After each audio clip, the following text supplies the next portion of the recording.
Alors, au laboratoire 5, nous allons établir la relation entre la quantité de gaz et le volume. Donc, si on va travailler avec le magnésium, qu'on va faire réagir avec l'acide chlorhydrique, comme vous pouvez voir dans l'équation ci-haut, puis ça va nous produire du MgCl2 et puis du H2 gazeux. C'est le H2 qui nous intéresse.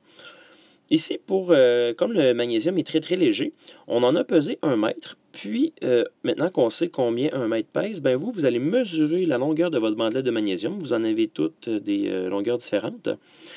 Puis, par produit croisé, vous allez pouvoir déterminer la masse de votre magnésium.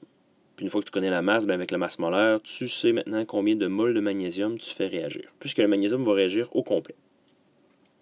Donc le magnésium est très très léger pour pas qu'il aille à la surface de ma solution aqueuse. Ben, je vais l'attacher après un petit fil de cuivre qui est après mon bouchon. Puis ben, quand je l'ai attaché, c'est vraiment juste faire une petite boucle, comme ça ici. Je vais ensuite mettre 10 ml d'acide dans ma grande burette à gaz. Donc je le mesure avec un cylindre gradué. Là ici, j'ai pris la peine de mettre 10 ml, mais tu sais, on peut en mettre un peu plus, un peu moins. De toute façon, l'acide chlorhydrique est en excès. Là, fait que c'est pas important la quantité vraiment. Je mets cet acide-là dans ma burette. Puis ensuite, ben, je vais rajouter de l'eau par-dessus. Donc l'acide va essentiellement rester au fond. Une fois que la burette va être remplie, là, je vais mettre comme de l'eau, là, vraiment, là, pour pas qu'il y ait de bulles d'air lorsque je vais mettre le bouchon. Donc, je le remplis vraiment complètement. Puis là, le petit bouchon, là, en fait, là, il y a un trou dedans. Parce qu'on va recueillir notre gaz par déplacement d'eau. Ce qui fait que, ben, comme l'eau ne peut pas être compressée, ben, l'eau doit sortir. Ben, en fait, je dis l'eau, la solution aqueuse, la solution d'acide doit sortir et va sortir par le petit trou. Comme je ne veux pas qu'il y ait de bulles d'air qui rentrent, ben, je mets le tout dans un bécher qui est rempli là, aux 2/3 d'eau du robinet. Dans le fond, c'est juste pour empêcher comme, des bulles d'air de se former puis d'entrer dans la burette à gaz.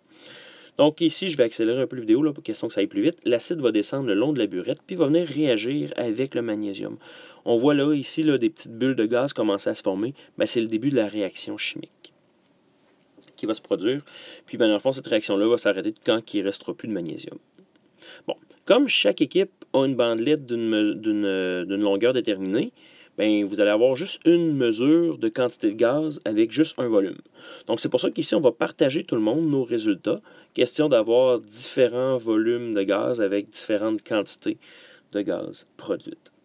Puis ensemble, on va pouvoir fabriquer avec toute la classe, on va pouvoir fabriquer un graphique de la relation quantité-volume. Donc, vous voyez ici que le gaz prend la place de l'eau.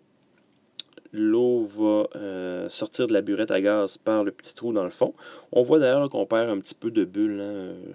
C'est pas si grave que ça, non, mais on perd un petit peu de gaz. On pourrait peut-être en parler dans l'analyse. Donc, ça devrait s'arrêter bientôt.